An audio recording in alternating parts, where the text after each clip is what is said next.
बहुत बहुत सुंदर, बढ़िया। तो और संतों को पवाओ, संतों को जरूर। भगवान संतों के मुख से पाते हैं, जो भगवान नाम जापक संत हैं। अगर एक तरफ भगवान को भोग लगाओ, एक तरफ संत को, तो एक दिन खीर की यज्ञाहुति होती थी। राजा किसी अनुष्ठान को पूर्ण करने के लिए ऐसा 2-3 भजनानंदी ब्राह्मण यज्ञ करते थे। एक दिन उनके मन में आया कि इतनी मेवा मिष्ठान की खीर जो है अग्नि भगवान को आहुति करते, एक दिन हम भी पाके देखे। तो पर्दा लगा दिया, बस केवल ऐसे बोलते स्वाहा, और आवाज पूरी गई कि पहरेदार को समझ में आवे है, और इसके बाद सब तीनों मिलकर खीर पाए। तो भगवान प्रसन्न हो गए और स्वप्न में राजा को कहा कि आज जैसी यज्ञ हुई ऐसी तुम्हारे यहाँ कभी यज्ञ नहीं हुई, और मैं आज वाली यज्ञ से प्रसन्न हूं। तो वो आए राजा और चरणों में गिरे, बोले महाराज आज जैसी यज्ञ की तो भगवान प्रसन्न हो गए, रोज ऐसी यज्ञ क्यों नहीं करते थे? उनका कोई शिकायत कर दिया क्या? उपहास तो नहीं कर रहा? बोले महाराज आज तो यज्ञ की ही नहीं। बोले तो? बोले आज तो हमने पाया है। उस दिन से उन्होंने अग्नि में आहुति दिवाना बंद करवा दिया और संतों को पवाने लगे।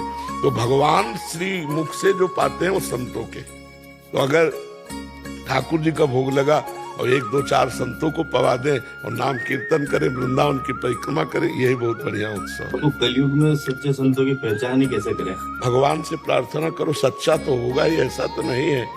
सृष्टि भगवान से प्रार्थना करो, वही मिला देंगे। वो तुमको भी जानते हो, सच्चे संतों को भी जानते हैं। ऐसा तो है नहीं कि सच्चे संत ना हो। तो हम सच्चे संतों के जानने के लिए अनंत भगवान से प्रार्थना करें। जब द्रवई दीन दयालु राघो तो साधु संगति पाए, वो भगवान पहुंचा देंगे आपको। इसमें 2 बात महाराज, मान लो अपना गलत पैसा संत की सेवा में चला गया तो पाप बन जाएगा। हाँ बिल्कुल। अन्य गलत संत को मैं गाड़ी कमाई को पवा दूं तो पाप। इसीलिए अधिकारी वो भगवान से प्रार्थना करे। और आपको सही बताएं, आपके हृदय में भगवान बैठे, अगर आप पूछोगे तो आपको दृष्टि पड़ते ही कह देंगे नहीं मत दो। भगवान अपने आप सबके हृदय में बैठ करके उत्तर दे देते कि यार यहाँ कुछ गड़बड़ लग रहा है। वो भगवान अंदर संतोष नहीं देंगे, शीतलता नहीं देंगे। जहाँ संतोष और शीतलता मिले, जान लो भगवान यहाँ प्रकाशित है। प्रयास रूपी एक लक्ष्य है मेरा कि अगला जन्मदिन श्री जी के साथ निकुंज में मनाए, ऐसा एक बावड़ा मेरा लक्ष्य है। तो कैसे शरीर छोड़ के जाना चाहते हो क्या अगले दिन? मतलब श्री जी को जल्दी पाना चाहते हैं।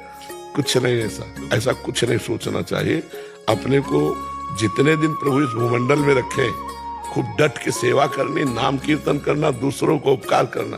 काहे को हम जाए? हमको भेजा है तो हम कुछ करके जाए।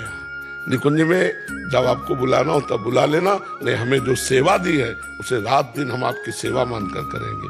हमको ऐसे जीना है यहाँ, हमें प्रभु ने भेजा है तो ऐसे भेजा है क्या? हम यहाँ कुछ करके जाएं, दूसरों को सुख दे के जाएं, कि कोई हमारी याद करे, ऐसा हम करके जाएं। हमको निकुंज जाने की जल्दी नहीं है, हमको जल्दी है कि शरीर छूटने के पहले हम ऐसा कुछ करें जिससे हम हजारों का मंगल, हजारों का कल्याण, हजारों की याददाश्त बने। तब तो हमारा आना सफल हुआ। सुअर कुत्ता की तरह जन्म हुआ, मर गए, इससे मतलब क्या रहा? डॉक्टर अंजन कपूर जी, हिमाचल। राधा वल्लभ श्री हरिवंश। महाराज जी आपके चरणों में कोटि कोटि प्रणाम। महाराज जी आपकी शरणागति से व राधा नाम कृपा से जीवन में असीम परिवर्तन आया है, वो जीवन जीने की एक नई दिशा मिली है। गुरुदेव मैं एक आयुर्वेदिक चिकित्सक हूँ व मुख्यतः किडनी फेलियर्स और डायलिसिस पेशेंट्स को भी देखता हूँ। गुरुजी किडनी मरीज, डायलिसिस मरीज इस बीमारी से मानसिक रूप, शारीरिक रूप और आर्थिक रूप से बहुत कमजोर हो जाते हैं। हमने उदाहरण के तौर पर आपकी प्रतिमा क्लिनिक पर विराजमान भी की है। कोई मरीज जब बीमारी से परेशान हो तब उसको आपका उदाहरण देते हैं और मोटिवेट करते हैं और राधा नाम जप करने का प्रेरणा भी देते हैं। महाराज जी आपके श्री मुख से कृपया किडनी मरीजों को संदेश दें जिससे उनको मानसिक शारीरिक शक्ति मिल सके। महाराज सबसे पहली बात यह है कि जहाँ हम ये स्वीकार करते हैं कि हम मरीज हैं, सबसे पहला निगेटिव भाव ये हमारे जीवन को नष्ट करने वाला होता है। हमने आज तक अपने को स्वीकार ही नहीं किया कि मैं किडनी मरीज हूँ। अगर स्वीकार कर लें तो हम बिस्तर से न उठ पाए। हमारी जो दिनचर्या है, रात्रि के उठना और पूरा समय से, हम अपने को मरीज नहीं स्वीकार। तो मरीज तो है ही शरीर, पर हमने स्वीकार नहीं किया।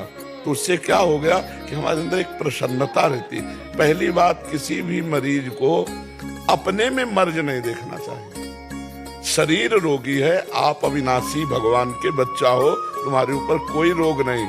हम उस रोग को स्वीकार करते हैं अपने ऊपर, तब अप डाउन हो जाते हैं। और दूसरी बात यह है, जब एक दवा में इतनी सामर्थ्य है कि यहां लगा दी जाए, शून्य कर दी जाए, तो यहां ऑपरेशन होता है, हम देख रहे हैं, पर हमें कष्ट नहीं है। तो क्या भगवान नाम में इतनी सामर्थ्य नहीं कि हमारी किडनी फेल है और ये मैं देख रहा हूं पर आनंदित हूं? विचार करना। धन्वंतरी जी ने समस्त आयुर्वेद को शोध करके ये निकाला कि अच्युत गोविंद नाम में जो औषधि पावर है वो किसी औषधि में नहीं है। जो रोग निवारण की सामर्थ्य भगवान के नाम में है वो और किसी औषधि में नहीं है। तो हम नाम जप करें और विचार करें कि नाम, देखो तुम्हारे सामने बैठे हम, डायलिसिस होता है और ये किडनी ऐसी बुरी तरह से खराब है, पोलिसिस्टिक किडनी, 6-6 इंच 9-9 इंच उसका आकार बढ़ जाता है। तो पीड़ा भी तो होती है ना, जो काम उसका होता है वो नहीं होता। तो अगर आप अपने में उत्साह रखोगे तो रोग आपको परास्त नहीं कर पाएगा। तीसरी बात यह है कि जब हमारा शरीर रोग युक्त हो चुका है तो हमको अपने दिमाग में बैठा लेना, मरना एक बार ही है, 100 बार नहीं। स्वस्थ पुरुष भी मरेगा और जिसकी किडनी फेल वो भी मरेगा, लेकिन वो टाइम पहले से निश्चित है कि कब मरेगा। तो हम आज क्यों मरे, उसका चिंतन करके आज क्यों मरे? बोले डायलिसिस बहुत कमजोरी करता है। हम आपको कहते हैं हमारे अंदर भी हुआ था। जैसे आज डायलिसिस है, डायलिसिस होने के बाद हमें 2 लोग पकड़ के आते हैं, लेकिन 10 मिनट केवल हमको आके बैठाला, 10 मिनट में हम अपने चिंतन में आए, काटो छोड़ो और टहला फिरा, शौच स्नान अपनी दिनचर्या में लग गए। हमको ये बर्दाश्त नहीं होता कि मैं बीमार हूं। ये अगर हम बर्दाश्त करने की मैं बीमार हूं ये स्वीकार करके, तो हम आज ही डाउन हो जाए। आपको हम अपना रहस्य बता रहे हैं। हम पहली बात स्वीकार नहीं की आज तक कि हम किडनी फेलियर है। हम जैसे सुबह उठते हैं तो हमें ये ध्यान नहीं आता मैं किडनी फेलियर हूं। हमारी दिनचर्या चलती गई। ध्यान तब आता है जब कहेंगे दवा लेना है, अच्छा लाओ दवा, चलो आज डायलिसिस, चलो कर लो।